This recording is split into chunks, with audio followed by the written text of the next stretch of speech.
and welcome to Sunnyside Nursery. I'm Houseplant Holly, and today we are making kokedamas. Kokedamas translates from Japanese into just means moss ball. So that's what we'll be doing today. Is we'll be kind of transforming our plants from a potted vessel like this into a hanging or a freestanding little moss ball guy here. So this is typically the two ways that you see like a kokedama. You either see it hanging or you see it freestanding, kind of sitting in a dish. And there's a couple different types of ways you can do it. You can leave your moss a little bit more shaggy and more woodsy looking like these guys, or you can really keep your moss ball a little bit more shorn, a little short here, kind of like a more modern look. And then you can also add different types of decorative moss, like what I've done here with like these, we call these floating islands. They're like a kokedama that's on a piece of wood, but I added a couple little pieces of reindeer moss here that are little decorative touches to add a little bit more texture and a little bit more interest.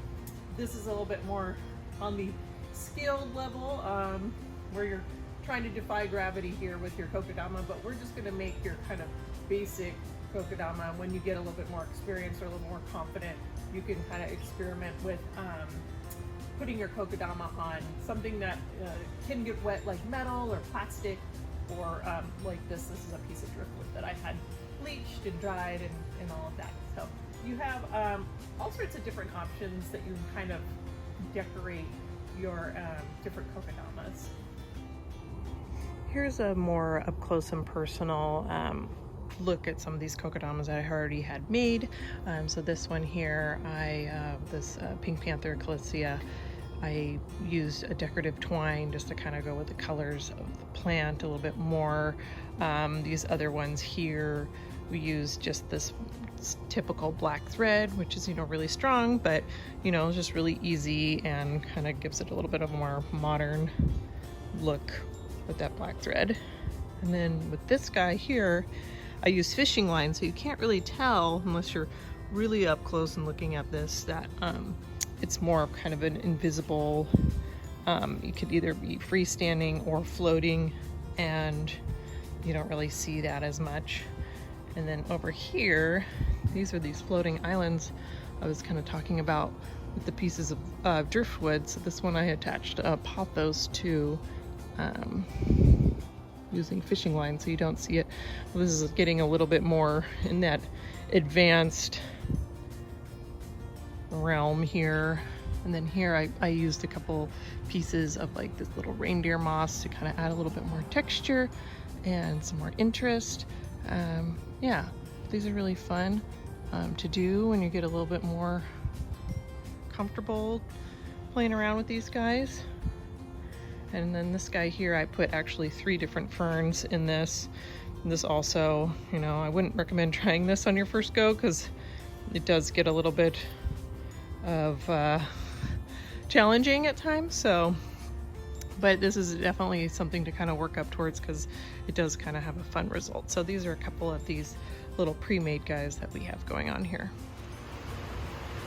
Okay, so the materials that you'll need today will be 2 shallow trays or saucers that you'll be able to make your kokedamas in, and you'll definitely need moss, so I'm using that green moss that we have there.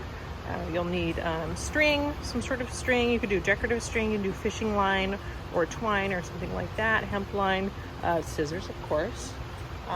Again, your moss, and then you can also add some more decorative moss. And you'll need a little bit of soil. So you can either use a bonsai mix or you can use a really good potting soil mix that you will be kind of making your mud ball, which I'll show you here in a second. You'll need a little bit of water to reconstitute that moss and for your mud ball. And then gloves are optional. Okay. Let's roll up our sleeves, got our gloves on and everything, and let's get this show on the road here. Okay, so we have our green moss here, it is very dry. So what I like to do is I like to reconstitute this before working with that. So what we're gonna do is we're just gonna add a little bit of water to this guy. And then I just kind of pat this down so it can absorb that water, because this will make it way easier to work with. Okay. All right, so like that. Okay.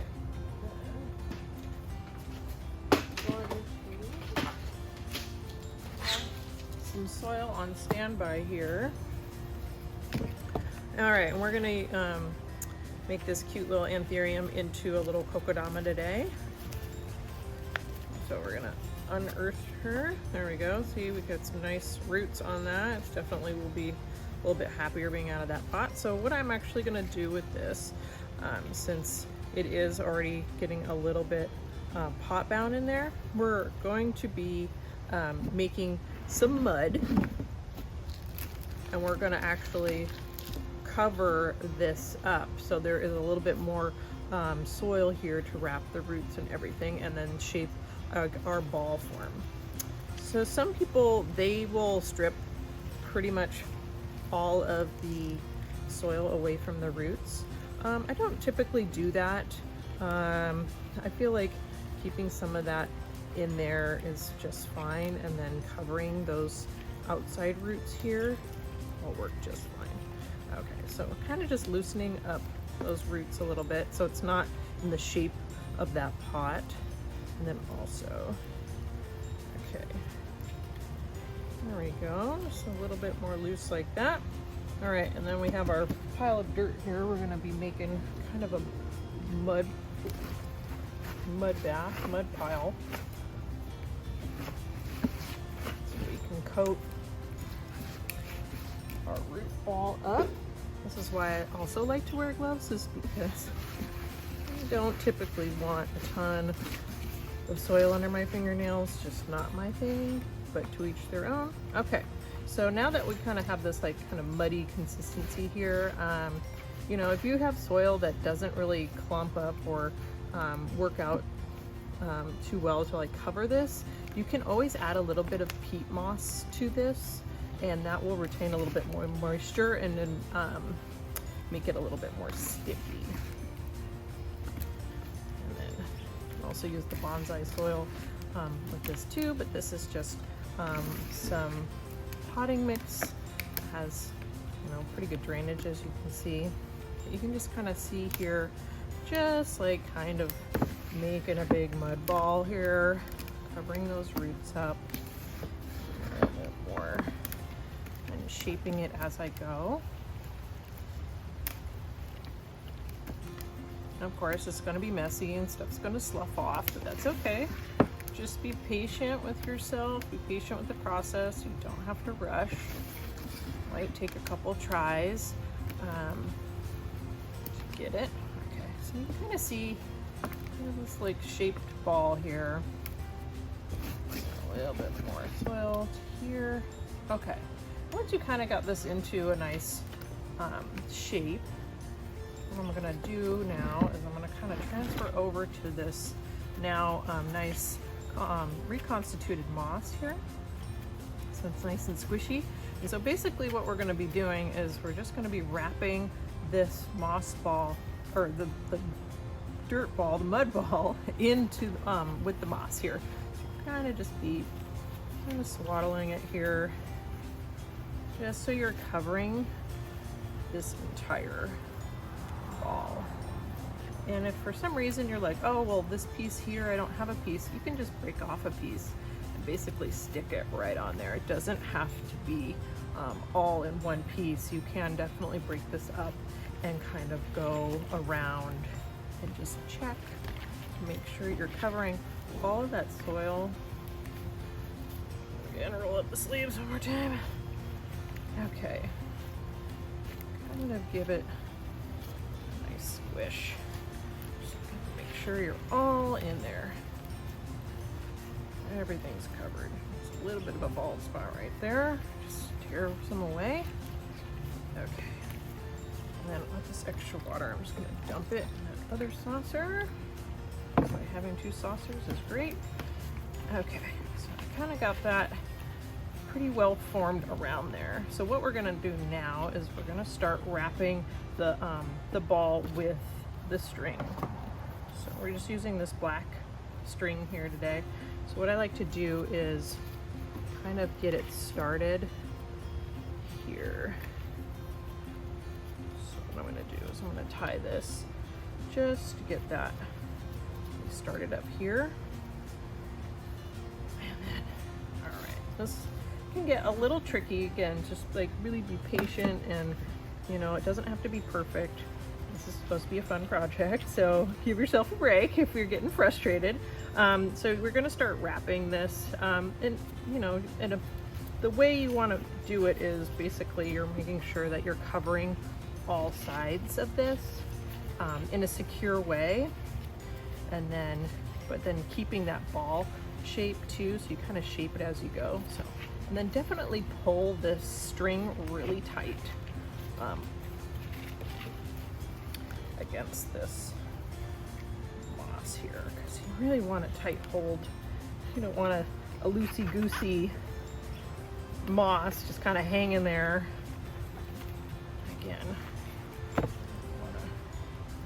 sometimes it seems like you need another pair of hands, but again, just go around, make sure it's all secure, pull that tight.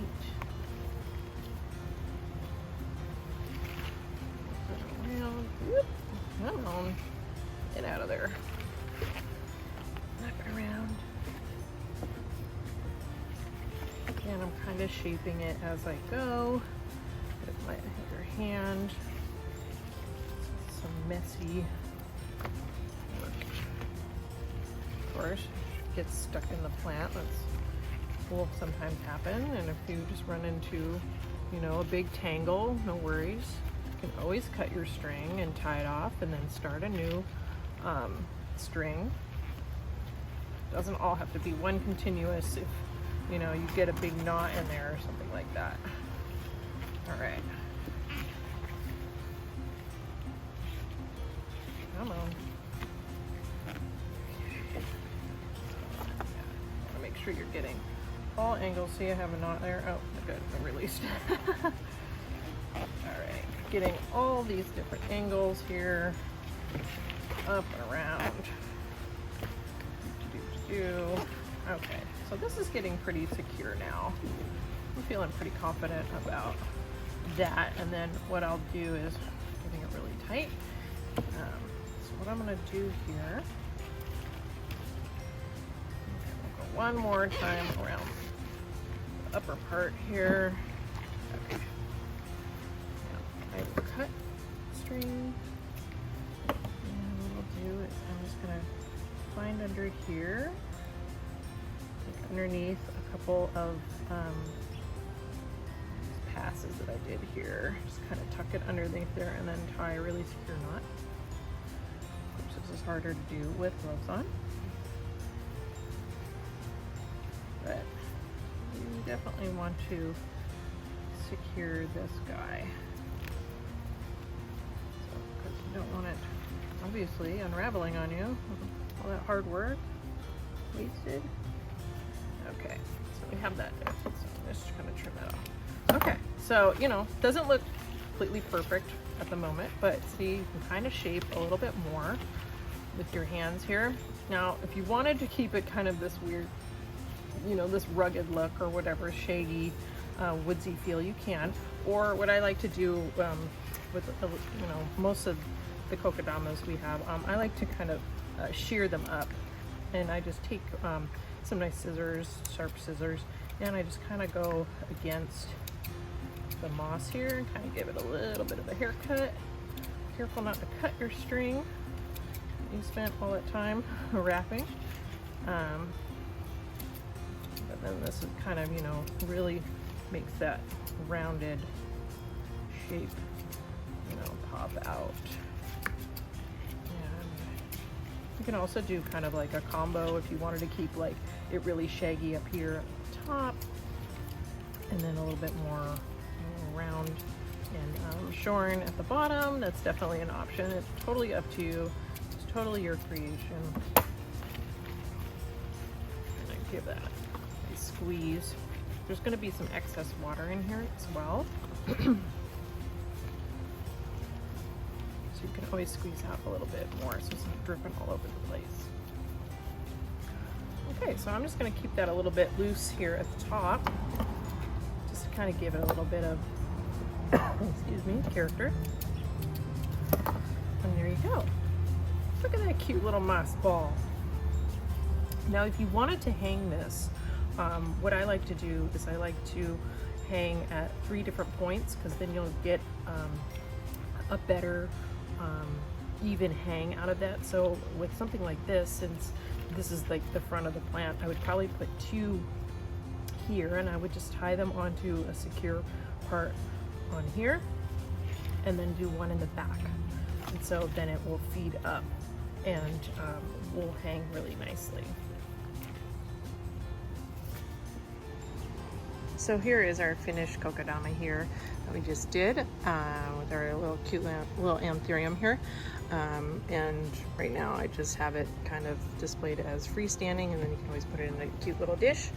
This is just what I was talking about with the 3-point kind of hang that makes these little guys a little bit more secure when they are hanging.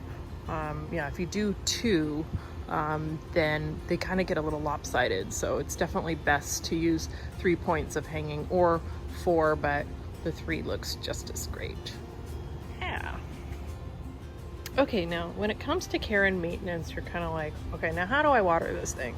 So what you want to do is, this is a good example of kokedama that has now been dried out a little bit. Fortunately, this is a philodendron cordatum, and they can deal with a little bit of drought, so they're not like super finicky like a fern.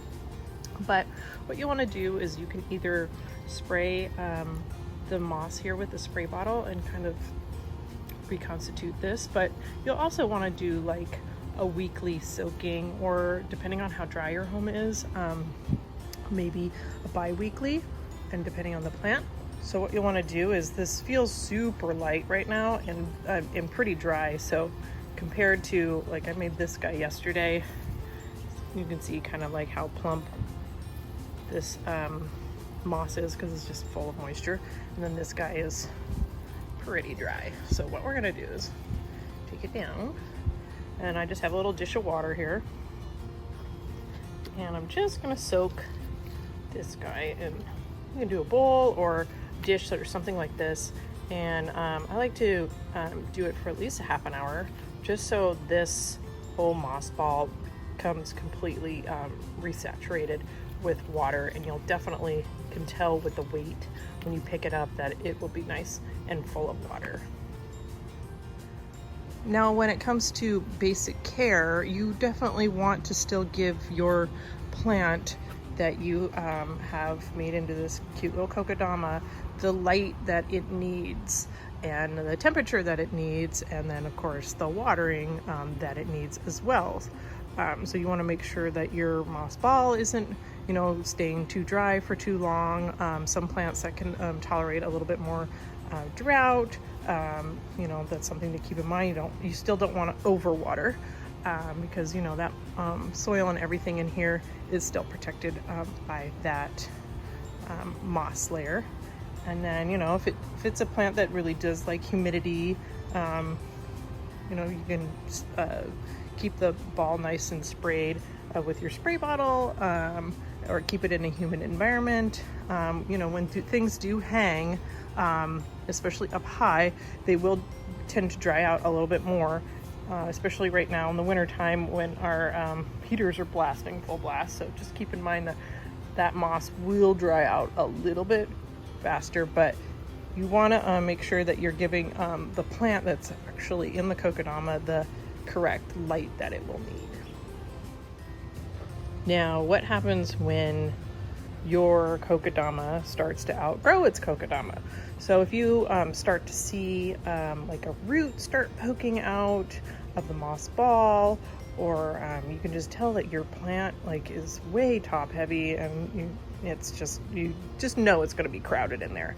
What you can do is you can do it like the quick way, which you can recover this moss ball with another sheet of moss, another round of moss, and then retie it. Or what the plant would probably prefer is if you were to cut the string off and take off all the existing moss, and then recoat it like we did with our little mud bath or little mud ball, recoat the fresh roots, and then recover with fresh moss and fresh string, and then you're basically just making a little bit of a bigger kokedama. Now, if you are wondering about fertilizing, so fertilizing is going to increase the size of the plants that are in there, so that's something to keep in mind. Of course, you want healthy leaf growth and flower if you have a flowering kokedama, or root growth. But the more vitamins and everything that you give it, it's going to want to grow bigger. So you're probably going to have to redo your kokedama at some point. But you can always give it a little bit of diluted fertilizer, like when you do water like this. So you can put your fertilizer in with the water, and so when it does soak up the water, it'll soak up some of those nutrients as well. Okay, now you know how to make a kokedama. It's actually not that difficult. You just gotta, again, give yourself some time and some patience to kind of really get into it. And you don't have to rush, so make sure you're not trying to rush through the process just to get it done. Have fun, experiment with some different textures with moss and maybe twigs and things like that, or you can even put little charms in there or something like that. So that's all a really fun option to do. So with our class, our class viewers will kind of take advantage of our sale that will be happening. So today, January 8th, Saturday, January 8th, and we'll run through Friday, January 14th. So we're going to be doing 20% off all of our houseplants. So all of our houseplants. You can make a kokedama out of a 2-inch plant, or you can make it out of an 8-inch plant. It doesn't really matter the size that you do. Whoops, stay right there. And we're also going to be doing 20% off of our bagged moss. So we have the green moss. So this is the type of moss that I use in the class, and actually the type of moss that I use in all of the kokedamas I make here. I use this green moss, but you can also use this sheet moss, which is nice and kind of opens up into a big sheet, and it has this nice kind of green, short kind of pile to it. So this is nice. Then we have our sphagnum moss, which you can kind of incorporate with some different color. This is kind of what you typically see that's potted around orchids, kind of that blonde moss. So that's a nice option.